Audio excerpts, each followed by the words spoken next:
that the city or the state law is not as important as having it happen nationally? A lot of times it's also the fact that someone's girlfriend who has a clean record can also go get a gun for them, and that gun be transferred to the boyfriend, the husband, or someone who may have a felon.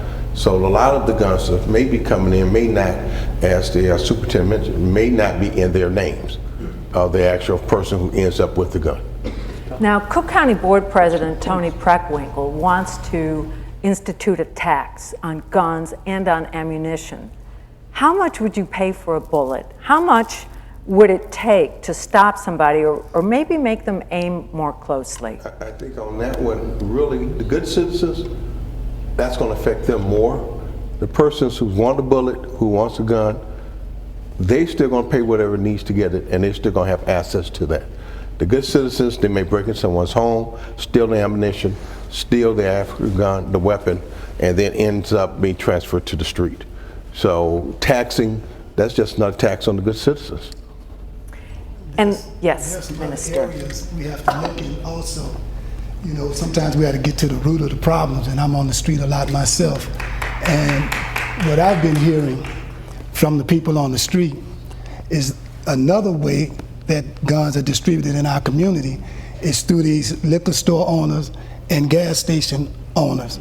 And since 1990, I've been told that, and many different places I've had pointed out to me, but in CAPS meetings and other meetings that I went to, they act as if it's a conspiracy theory or something. But if it's an allegation that's put out, then I think someone should investigate that allegation and let us see what's really going on, because if we don't really look at that and just keep looking in those other places, then we're really not going to put a stop to the flood of guns that are in our community.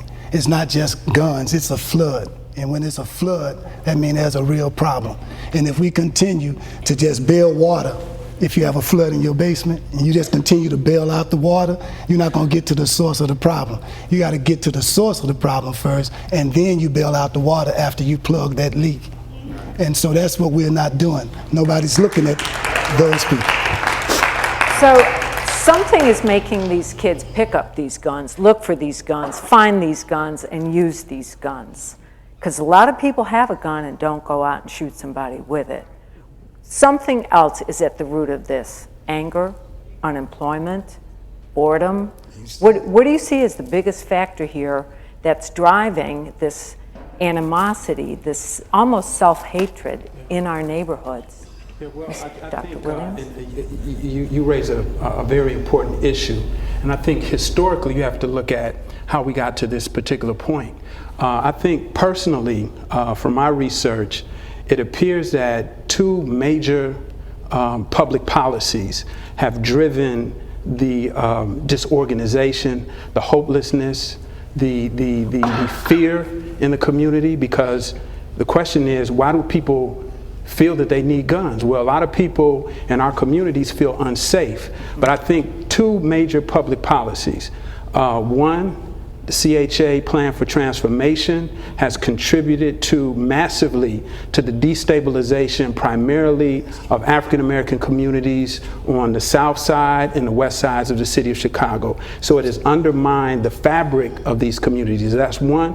And two, we have an apartheid school system in the city of Chicago. We have a system where the city has decided we have a few flagship schools. They're going to invest money in these flagship schools, and the rest of the schools and just don't get resources. So these kids feel left out of society. They're not getting educated. They feel the schools are not doing anything, and it's true, not doing anything for them that is going to prepare them for the future. So they give up on the process. But because they're young, they don't understand that when they get to their mid-20s, then their life is pretty much over with because they have been uneducated. And so with easy access to guns, depression in the community, frustration, rage, self-medication of drugs, you got a powder keg for the violence that we have going on now. So this can't be policed. This is a massive social problem where we need a Marshall Plan in our communities to solve the problem that we have going on right now. Pamela, you raised a I just son. wanted to say something because I work with parents we all lost our children.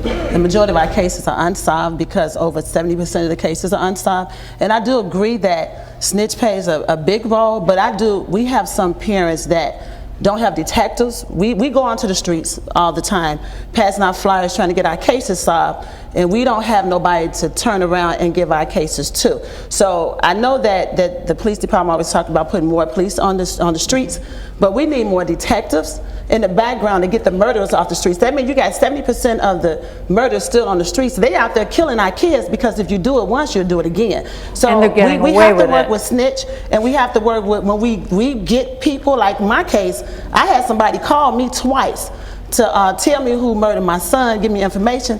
I don't have a detective working with me. So when I did get back with the detective, get one, then the number was gone, because they have these phones that's on 1 month and off the next. So now I'm just praying that person called me again. But if you don't have enough detectives working on your case can't get solved. So that allow these murders to stay on the streets and keep killing our kids. So I mean, snitches in, but we do need more detectives hired too to work on our cases.